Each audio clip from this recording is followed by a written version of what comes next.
Welcome to What a Word is Worth, a space for creative minds to speak about viable ways to heal the world through writing and other inventive mediums. This is your host, Marianela Medrano. I am the founder of Palabra Center, where words are giving as medicine. And as we always do in this space, we're going to be talking about medicine and words as healing balms, we can call.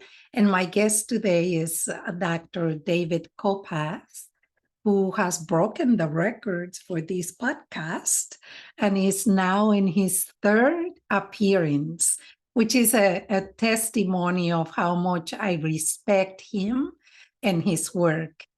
He is, in my view, a modern sage whose work aims at creating transformation and healing, and he uses the power of words to generate that change and healing in himself and others. So welcome, Dave. Happy to have you back.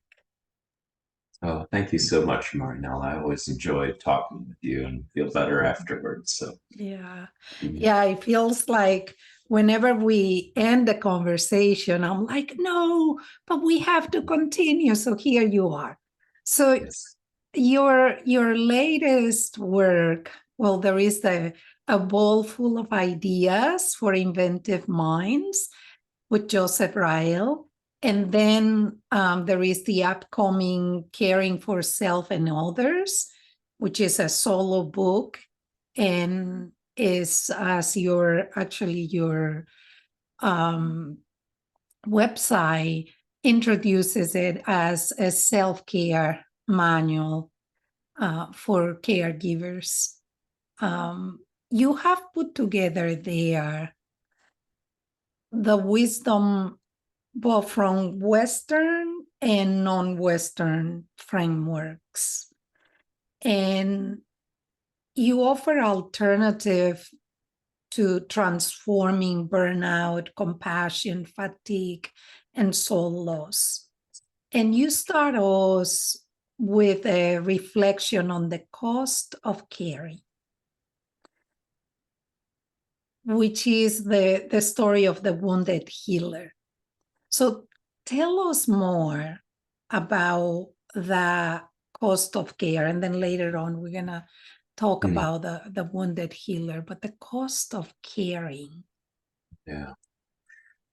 Um, and part of my role, working at the VA and working at the Mm-hmm, university, I teach self-care to mm-hmm, trainees and staff and different people. And I found at one point I'd talk about burnout, and someone would say, "Well, you're really talking about compassion fatigue," and someone mm-hmm, else would say, "Well, that sounds more like vicarious traumatization or secondary traumatization." And people get really hung up on yeah. which different kind of quote pathology or Mm-hmm, occupational mm-hmm. risk Hazard, people, yeah. yeah, hazard that people were having. And so I started to think, let's have a word that covers everything. So much of Mm-hmm, science is about let's try and make things as narrow and pointed as possible. And I've mm-hmm, been thinking, holistically, how can we create an umbrella term? So I thought of the costs of caring. mm-hmm, And then I actually found Christina Maslach, who did a lot of work in burnout. One of mm-hmm. her early books, had a title that was somewhat similar about costs of caring, and had spoken about that term. I also saw that term in some of the work on like vicarious traumatization. Mm-hmm. So, but I came to that afterwards. First, I just had this idea of like, well, let's call it the costs of caring. Mm-hmm. So to me, that's an easy handle for the occupational hazard and risk of Yeah. what happens to our hearts as we're caring for others. Yeah. And then you break it down into 10, or maybe more, the burnout, the compassion Mm, fatigue, the vicarious traumatization, post-traumatic stress, the dehumanization, the demoralization, the great resignation, the moral distress, the moral suffering, moral injury, soul loss, and suicide. And I've seen, I mean, as a therapist, I can really see the importance of really making stop to each one of these, because we see it unfold in daily living. But let's talk about soul loss and what you've experienced both as a caregiver and as the trainer and travel companions for others. Like how do we know when soul loss has taken a hold of us? Yeah, I like soul loss because it's an ancient term. It's Mm-hmm. evocative. A lot of Mm-hmm. people will, again, I found that in one of Christina Maslach's descriptions of burnout, saying, Yeah. fundamentally, it's a loss of soul. Mm-hmm. Um, and I started thinking, what is it that burns out? Mm-hmm. What is the thing that burns Yeah. out? We talk about Right. burnout, but what is it? Yeah. And soul is one of these ideas of like maybe burnout is a sense of a loss of vitality, a loss of connection with ourselves. We're going through the Mm-hmm. motions still, but our heart's not Mm-hmm. in it. So it's a loss of something essential and vital about ourselves. Mm-hmm. Mm-hmm. So it's an ancient term, working with Joseph Rael too, from kind of more of his shamanic Yeah. perspective. Soul loss is something he uses that term quite easily and readily. Um, but I think it's just evocative. It's another way of saying I've lost something of myself. And thinking even back to my first book, Rehumanizing Medicine, Mm-hmm. in talking about that, my experience going through medical school, I look back and say I lost a part of myself. We could Yeah. say, that I lost a Yeah. part of my soul in going Right. through medical training, because medical training was so all encompassing with science and evidence and measurement that there's no room for subjectivity and Mm-hmm. healing and Mm-hmm. interpersonal connection. Mm-hmm. So So will you say is the it's loss of meaning, the loss of purpose, the mhm, loss of a compass? yeah. Is that a good measure for us to? I hear so often in practice people talking about having lost themselves, like I have Yes. lost myself. And that points me to, well, the work that we do in the internal family system, that then that means many parts are Mhm. taking over. But is that like the loss of meaning, the loss of purpose, the loss of orientation? Because again, I use these terms like with a very broad strokes and cast a very Mm-hmm. broad net with it to try Mm-hmm. to, if somebody reads that list, and I've got longer Mm-hmm. lists and shorter lists, I've lost track of how many, if I did the exhaustive list of all the different terms, Yeah, but yeah. people can relate to some of those and not to others. Yeah.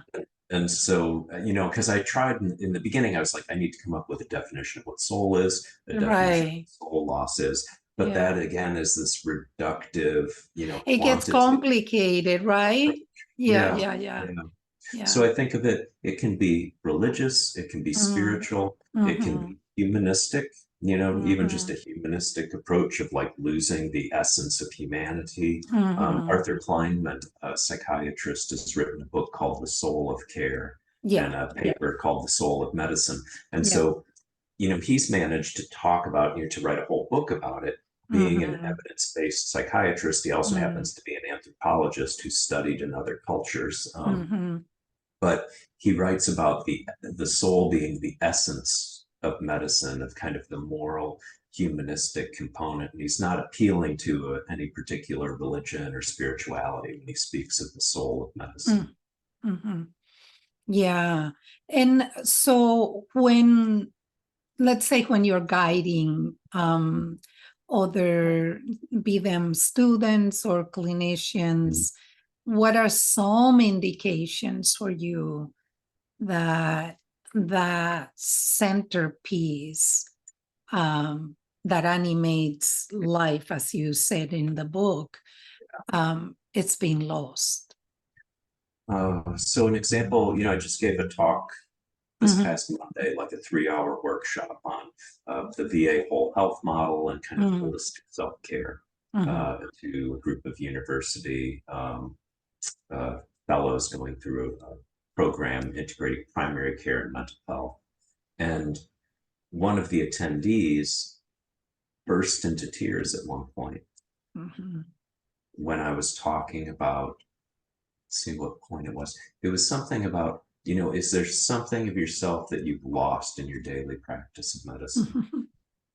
And, I talked Not with a her. simple question. Yeah, right.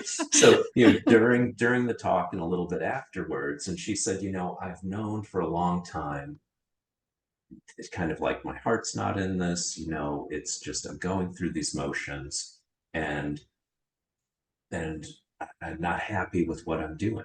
I'm not Mhm, happy with myself. I feel myself isn't, I'm not in this. There's no room mhm, for me mhm, in mhm, this work. mhm, And so, like when I talk with people, then I'll say, well, what did you like to do as a kid? Is there something you wanted to do as a kid that your parents told you couldn't do? Uh, mhm, mhm. is there something you love doing and you set it aside at some point? So, in the kind of next part of this is how do you recover your soul? You have Mhm, to remember who you are mhm, mhm. and then find different ways that you can approximate these things that made you feel alive and brought you joy and gave you that Yeah, experience of being alive. yeah. Like that's another thing. Actually, just walking this morning, I was thinking, Mm, um, so when people burn out, what is it that they're missing? What is it we should be trying to do? Should we make them resilient so they can bounce back and just keep doing what they're doing, mhm, harder and faster and but more mm, of the same? mm, But what came to me is what we're missing is the experience of being alive. mhm, This is what mhm. all the enlightened masters speak Yeah. about too. All the different enlightened teachers would speak about enlightenment or awakening. And I think Mhm, another way we could think about that is how often do you feel alive? You might be living, you might be mhm, going through your day, but how often do you feel alive in your mhm, day or in your mhm, work? mhm. And workplaces become these places that are very measurement based, protocol based, we're Mm, jumping through mm, all these mm. hoops and Yeah, and we can be doing so much of that we never have time to connect with ourselves or connect with the people that are processing through protocols. yeah. Yeah, and I like in the book, you're talking about the way I understood it is that the pairing of burnout and compassion fatigue leads to the loss of the soul, right? The loss of the meaning, the loss of aliveness. And what I like about your work, not just this book, but what you've been um, threading throughout the book, well, first the 9 elements of care, right? And now you added a 10th element, which I think is key to this conversation of finding the aliveness, finding the thing that makes us dance, I guess, is the loss Mhm. of dancing, right? In Yes. some traditions, the question is, when did you stop dancing, right? When did you stop being enchanted by stories? So when did you stop? So this idea of the loss of meaning, the loss of touch for what matters. And then the 10th element that you're adding, do you want to walk Sure. us Sure. through? I don't know if you want to do Mm. the 10th, kind of refresh us Mhm. of the care. Because I think it's so well Mhm. thought out, right? It has taken you all these years. And it begins with that invitation of taking care of the body, the emotions, the expressions, like all that. So, um, tell us about these 10th element. Sure. So this goes back, I'm using a framework from my first book, Rehumanizing Medicine. And Mhm. so I felt like with that book, I knew there was a problem. I Mhm. didn't quite know what it was. I knew, Yeah. I felt dehumanized. I knew I felt like I'd lost my soul. I knew I felt like we were all working really hard, but it's almost like we were at a tangent because we're working really hard, but we're not getting payback. We're not, our Mhm. heart isn't getting filled back up. Yeah. We're not feeling alive and vital, and that our work is rewarding and meaningful. Um, Mhm. so one of my first questions was, well, if we're rehumanizing, what does that mean? What are the human qualities to begin Mhm. with that we're talking Mhm. about?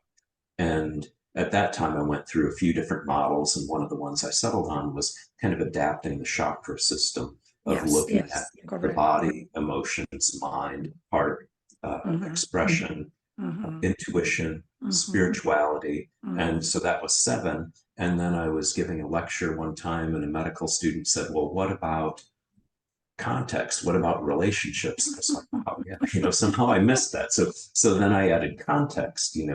for kind of relationships and surroundings together. And then I Mhm. added time, because at different points in time in our life, we have Mhm. different needs, and we're different things we want. There's times we're adventurous, there's times we're Mhm. conservative, there's Mhm. times we want to take on everything, and there's times where we're trying not to take on anymore, Mhm. trying to get Mhm. rid of some of the things we've taken on. So those were the 9. And then in caring for self and others, I thought there's still, like, somehow we need to Something missing. circle back around to the beginning to um, implement Mhm. what we've gained, and kind Mhm. of the state of initiation or the hero's Mhm. journey or any of these different models. Mhm. You're in everyday life. You go into this other world, you have these Mhm. learning experiences, and you bring them back in, and you Mhm. return transformed. And so one of the things that concerned me, one of the narratives about self-care and about resilience for burnout, is it never solves the problem in a way. Christina Maslach in her latest book talks about burnout as canary in the coal mine. So the people Mm. burning out are the most sensitive people who are Yeah. starting to suffer first from a system issue or an institutional issue. And the problem is that the canary, and even you take the canary out of the coal mine, it feels better, and then you just put it back in the coal mine. I mean, it's not going to work long term. Mhm. So how do we change the system? And I still struggle sometimes about this Mhm. individual transformation, system Yeah. transformation, Right. And so that's what leading caring.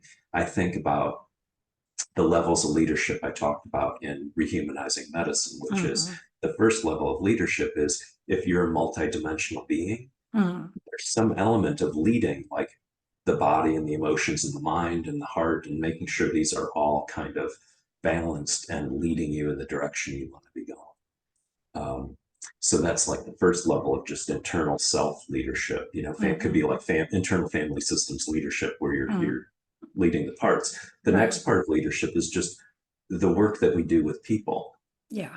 and in Yeah. teams. We're leading a form of healing with others and with our colleagues. And then the last part of leadership, or kind of leadership, is the formal leadership, the hierarchical. I'm the boss and I'm in charge of these people. And so I'm going to, figure out how to care for these people, so these people Mm. can figure out how to care for themselves, so these people can figure out how to care for others. And that each of these different levels is kind of interwoven. And so we need to think about things not in dichotomies, or not, Mhm. tell individuals, go home and take care of yourselves. It's always on your own time too. They're like, Mm. Mm. we've got this class for you. It's over your lunch hour. We're like, well, I can eat lunch, I can catch up with my notes, or I can take this, Okay. free yoga class. Thank you. I appreciate it. But I'm behind on notes, and if I stay here this hour, that means I have to stay an hour later at the end of the day trying to catch up on my notes. So if you don't take something away, Mhm. just adding something on outside of the work hours just can stress people out. Yeah. Yeah. So yeah. So this 10th element then is inviting individuals to zero in to what? What will you say? What? What Yeah, is it that people are gonna be finding with this leading self? caring. So leading caring is part of that. And then also too, I talk about getting into a state of non-dualism, Yeah, which yeah. is a Like spiritual or becoming, you esoteric. call it, right? You're Yeah, calling becoming caring, right? right. Becoming Yeah, caring. yeah, That yeah, caring is a state of being yeah, that yeah. when you enter into, it is feeding both ways. Mm-hmm, Caring, it's mm-hmm, like the heart. The heart mm-hmm, beats, it pumps, it mm-hmm, receives, it gives, it mm-hmm, receives, it mm-hmm, gives, receives, it gives. And so, mm-hmm. how can we get back to that state of receiving and giving? Yeah, That it's replenishing us. That as the um, rich life blood flows through us, yes, because with the heart, absolutely. it flows through the heart, replenishes the heart, then it goes to the body, and then it comes back to the heart. So that caring is something that an individual gets into in that state, and then it's an interpersonal state, but really it's a sense of like, I'm caring for you because you are suffering and you are part of me. Mm-hmm. We are interconnected at some level. And so Interconnected, yeah. so when I care for you, I'm also caring for myself. Yeah, yeah. Which is, so you're leaning on the pluriverse, the idea of a pluriverse, right? The idea of this interconnectedness of Mhm. everything, which is a rest on the indigenous framework. So that's why I your work Mhm. really speaks so powerfully to me, because you're not poo-pooing the Western Mhm. way, but you're also seeing that it's not the only way, that there are ancient ways that have been already established that we can look back and lean in and find meaning and find a sense of direction that tackles everything that is and that cares for everything that is, everything that exists.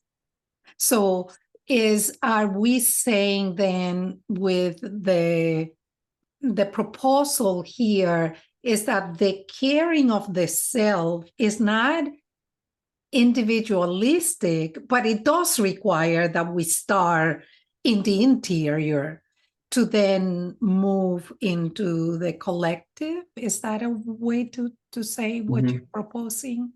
I think so, yeah. I mean, one of the metaphors that I think I use at some point, I know at the end, I can't remember if I introduced at the beginning, Mm-hmm. of we're, as healthcare professionals, we find ourselves trying to work in an environment like a plane where the Mm-hmm. hatch has been blown off and the Mm-hmm. oxygen's getting sucked out, Mm-hmm. and Mm-hmm. everyone there is suffering. Mm-hmm. And part of the individual job is, they always tell you put your own oxygen mask on Right, first, right, attend to correct. yourself, and Mm-hmm. then you can attend to those others around you. Mm-hmm. The way this metaphor fits in contemporary healthcare systems, I think now, is people are told put your own oxygen mask on first, do meditation, yoga, eat Mm-hmm. right, get enough sleep, do all these different healthy things in your own time, mind you, so Mm-hmm. you can come back and be a super person, a Yeah, superhuman, yeah. and work in this oxygen depleted environment, take care of everyone else in this oxygen depleted environment. But part of leading caring is you help yourself, you triage the people who immediately need help, and then you figure out, how are we going to patch this hole so this whole thing, all the oxygen isn't out here? What can't we make this easier for ourselves? Can't we create a caring system? Because then if you have a caring system, it's putting oxygen in instead of sucking the oxygen out all the time. Mm-hmm. Which goes to the point that you make, that ecological Mm-hmm. issues, right, are a part of this conversation, uh, cannot be disconnect from the conversation. So then Correct. for systems to know what they're asking, right? To really understand what they're asking or the impossibility of the Mm-hmm. ask. And I laugh when you're saying this, because I do go around Mm-hmm. to different corporations to talk about mindfulness. And I Mm-hmm. see exactly what you're saying, where people bring their laptops to catch up with their work. And, they're kind of check. I went to the Mhm. mindfulness workshop, right? Mhm. But you see that it's not going to work like that, right? So the system has to be taken care Yeah. in the whole. Otherwise, we're asking people to do the impossible. Right. And ecology, there's multiple different levels of ecology. There's the internal individual ecology, there's the work ecology, and then there's also the environmental ecology. Correct. And I think some of the problems that we're seeing, large scale with climate change are some of the same types of problems that are analogous or metaphorical or have similar preconditions that we're seeing in the work environments. We're trying to extract everything we can Right. without regard for tomorrow. Yeah. How can we boost your productivity today?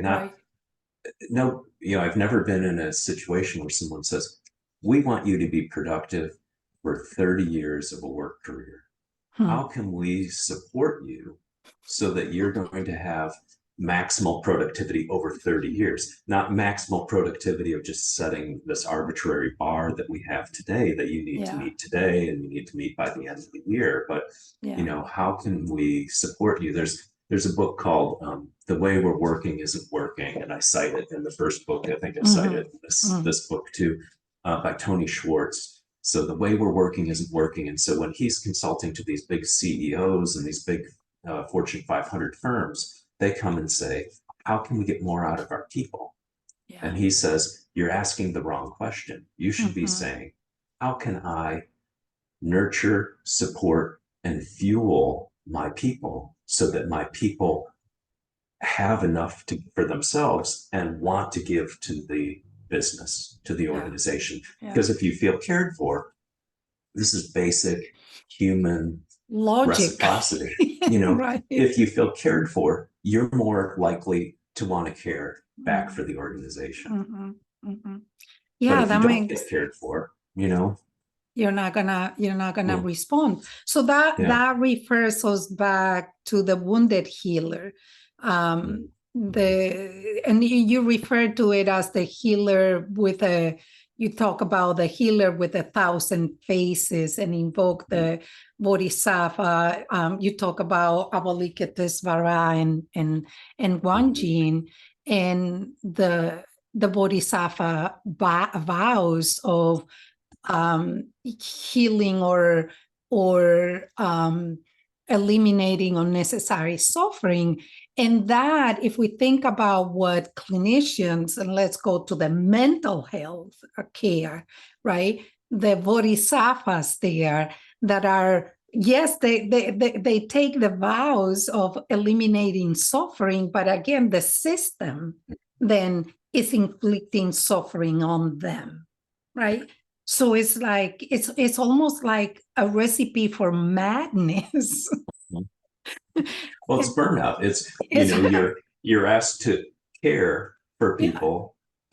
You're asked to be productive, and you're assumed that you're going to be caring at the same time. It's sort of this implicit thing that no matter, like in other areas, like in law, if a lawyer makes a call 15 minutes at 6 o'clock at night when they really want to get home, they bill for it 15 minutes.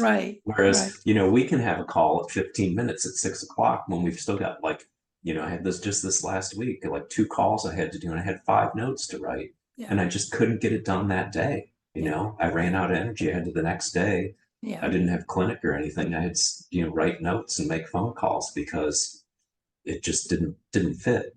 So, but so the story about Chenrezig, this Buddha I came across, and it's a great metaphor for burnout, I think. So real briefly, the story is Chenrezig is Buddha who vows to alleviate all suffering in sentient beings and works and works and works and works really hard. And part of the vow is if he fails, may he burst into 1,000 pieces. So he does his job. He's working really hard. The problem is there's just more suffering than one person can deal with. And so at some point, we could call it burnout. He says, this isn't working. I'm just going to explode into 1,000 pieces. And so he does, he explodes into 1,000 pieces. But there's another Buddha who I think of as kind of a ritual elder, somebody's been there, done that, maybe a little more experienced, and comes and says, well, Chenritze, that's a noble vow. However, nobody can eliminate suffering. No one's been able to figure it out. So let me take these 1,000 pieces and make 1,000 arms so you can better touch suffering, and 1,000 eyes so you can better see suffering. And so Chenritze goes through this kind of hero's journey, initiation, this, falling apart, and then it's put back together, and not just resilient. They don't just say, let's put you back to how you were and get you back on frontline, healthcare, but let's actually transform you so that you're even more capable of seeing and more capable of touching suffering. And so I think of this too as like, there's a narrative of how can you be immune to suffering? How can you bounce back from suffering?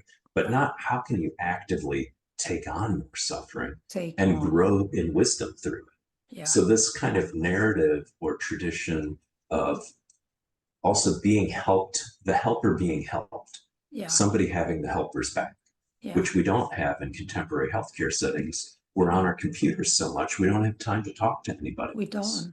There's no doctor's lounge or, lounge where people can sit and talk anymore.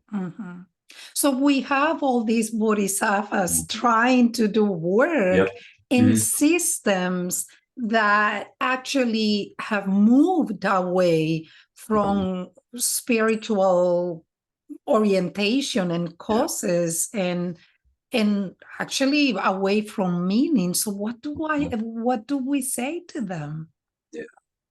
What is your book inviting them to? I've got an idea. A good book is a doorway to another good book. So eventually I want to write a book called Respiritualizing Medicine. One of the ideas that I've been thinking about with this is we need to re-spiritualize things, not in a religious way, but healthcare, healing, going back to ancient times was embedded in a spiritual framework and and the way you learned it was you had a mentor who was there, who had been through all this pathway and had been initiated as a healer and was there to guide you. And I think we need this guidance throughout our entire human lives. I call it continuing human education. So that's one thing we could do is if we, instead of having just continuing professional education, if we took 20% of that and said, you could, if you want to learn to be a yoga instructor, that counts towards 20% of your education requirements for the year. So over 5 years working to become a yoga instructor, let's say, you've qualified, you've done a year of ongoing professional education, because we know that you're going to bring that wisdom in. We know it's going to make you healthier. We aren't just telling you to do it outside of work hours. We're saying this is actually part of your work as a professional is how are you in some type of continuing human education program. And then to bring people together. So actually, I went through cancer treatment. I'm cancer free now. I had this immunotherapy. I was off work for 2.5 months from terrible side effects from immunotherapy. And I in the middle of the night when I couldn't sleep and I was doing yoga, I figured I might as well do online yoga teacher training, because I'm doing yoga anyway. In the middle of the night. In the middle of it. So I signed on. I was like, I can do some yoga and I can watch some lectures and I can read some books. And I was like, it's perfect time. I've always wanted to do that. But what I've started now is I have so many friends who work in healthcare who either them or somebody close to them is having serious health problems. I mean, I could just list off, I invited 6 people off the top of my head. And so what I started is yoga for the health of healers. And so for me to do some of my hours, I need to teach online yoga classes. And so I'm bringing in people who are wounded healers, literally, their health has given out. And we talk for a while, we do some yoga, and then we kind of talk some more just about what's going on. And in a way, you're saying that's the next book, but there is a lot of that in this book that's coming out. You talk about the transformation of suffering being done through tending to the 10 dimensions of being fully human, right? Yes. And I think that's at the core of this Mhm. book. And one So dimension, spirituality. That's true. Yeah. yeah, yeah, Yeah. But I guess how do we move it from an individual sitting in a room by yeah, themselves having a right. spiritual To the path to collective. to it being valued as part of the work, that there's a spiritual element, or Arthur Kleinman in The Soul of Care talks about a Mm, moral element, that mhm, there's a moral mhm. element of caring Yeah, that we're kind of ignoring yeah, in healthcare yeah. and medicine. Yeah. But I think you're modeling for us already Mm, because what you're saying, like you're inviting people. mhm, So there is the belief that the next Buddha is the collective, is the mm, we, is what we mhm, can do together, mhm, right? mhm, So you're already doing that by mm, inviting people.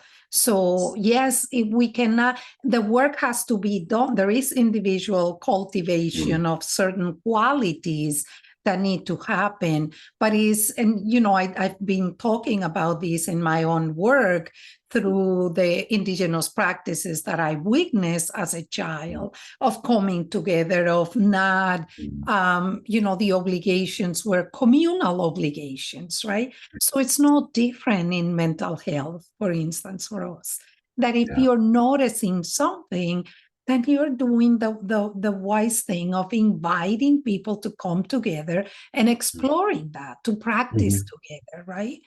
Yeah. Um, so it's the breaking away from the cubicle mentality, I guess, Mhm. right? Yeah. But Yeah. that's not easy, right? Because the system is not. I think what you're saying is the ecology here doesn't Mhm. create the conditions for that. Right. Right. It's it's The it's ecology is always pulling you into more. There's yeah, always more you can do on the computer. right, exactly. And, that's not doing stuff on the computer is not healing for Mm-mm, anybody. mm-mm.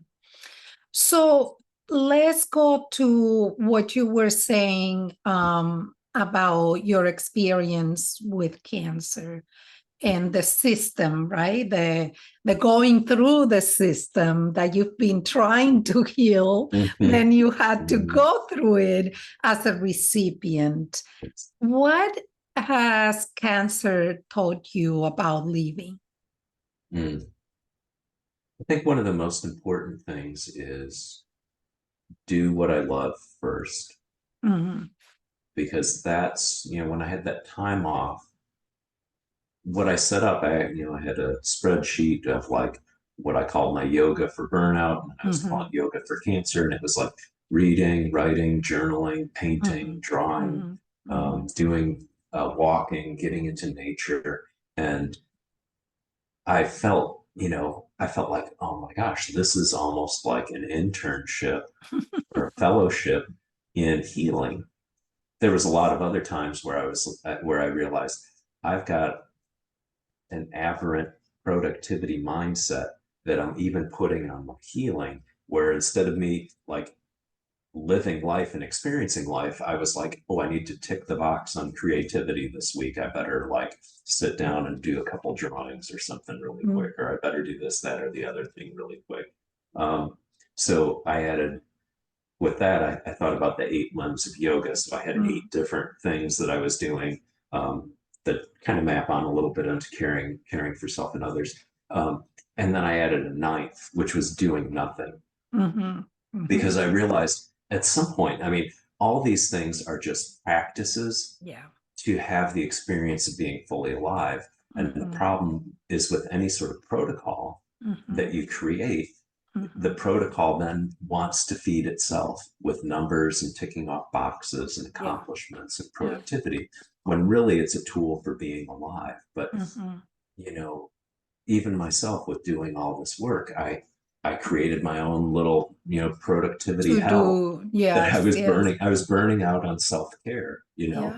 But then, I was overall, I really enjoyed that and felt reinvigorated. And then when I started back to work, it was I don't have time for that again. Mm, So that's the hard thing. And I think it's a practice of just like, how do you find time to really enjoy your life and to mhm, do what you love mhm, when there's so much in our ecosystem that's mhm. pulling us into other responsibilities Yeah, yeah.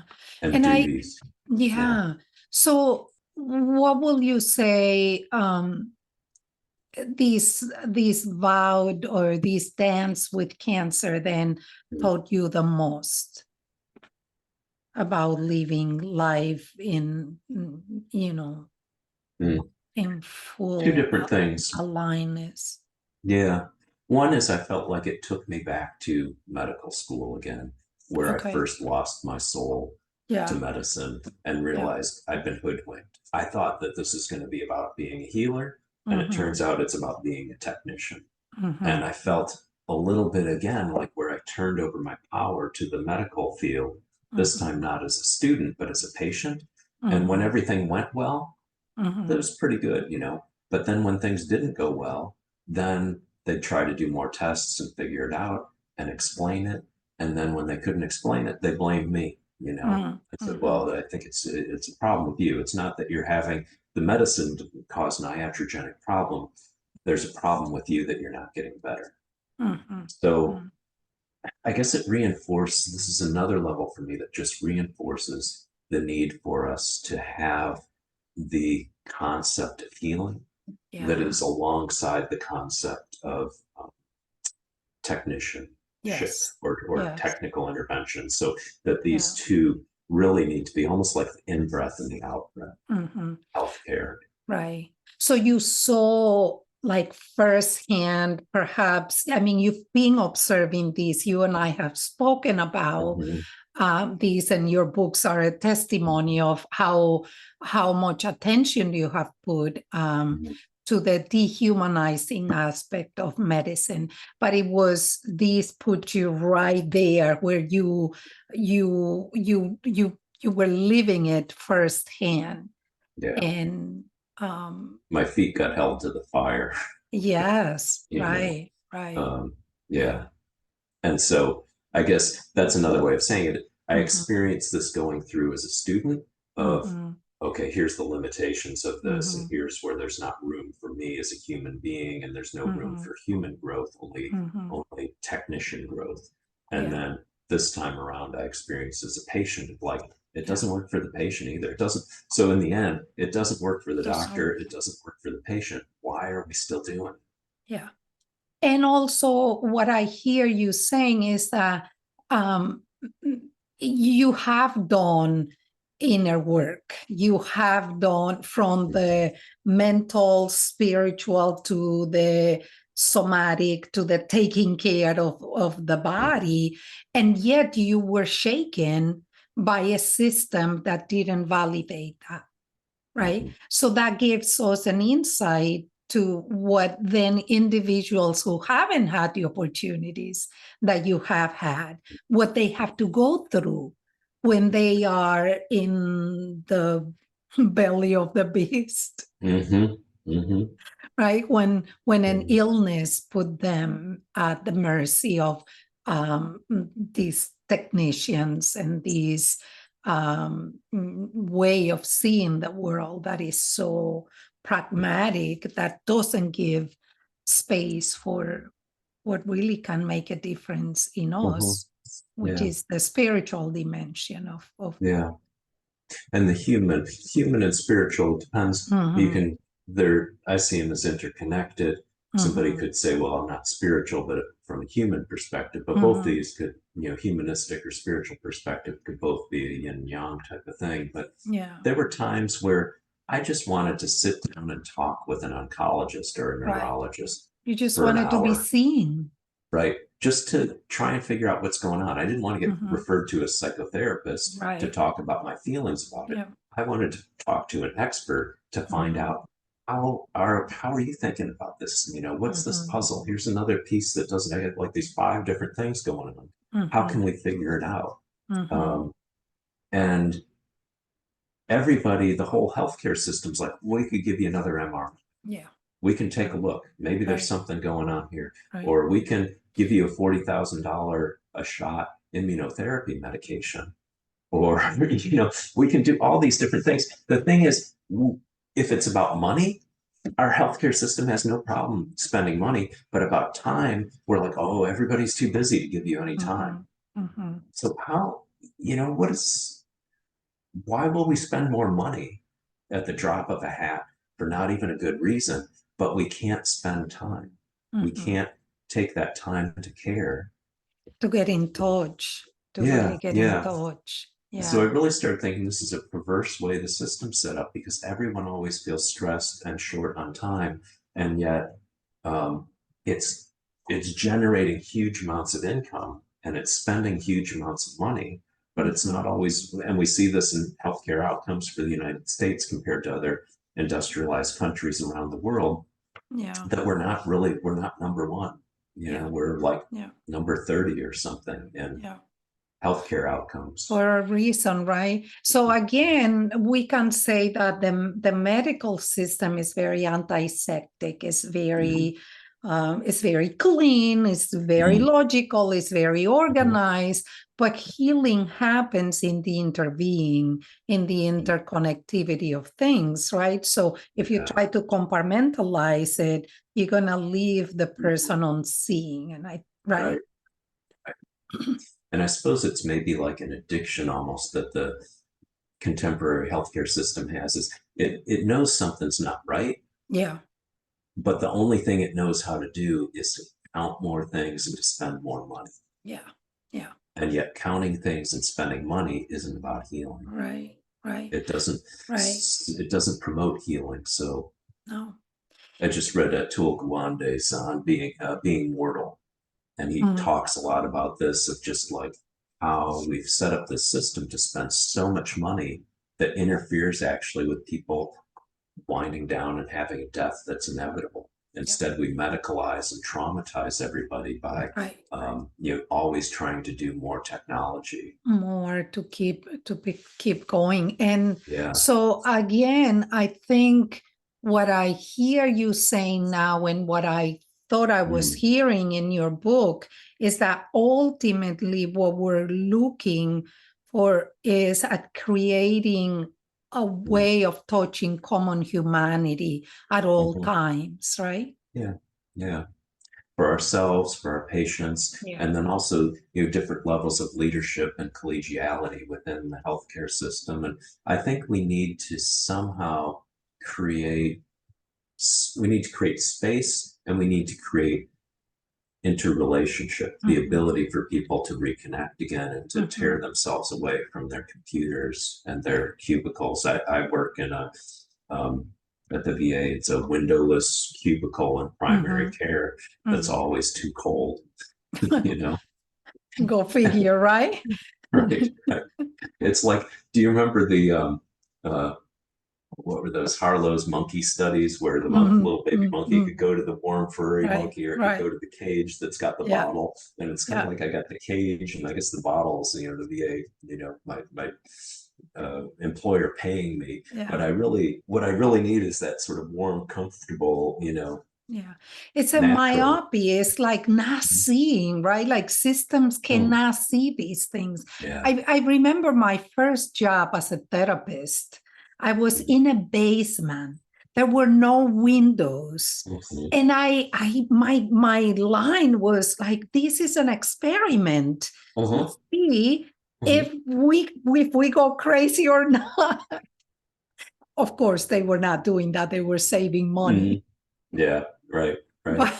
But it's really, but going back to what you were saying, right? The re-spiritualizing medicine and mental health. And you were saying that some people I think some people are afraid of religiosity because Hmm. spirituality is something that really speaks to every sentient being. Religion is another thing, right? Right. Because it's You know full of what? ideology.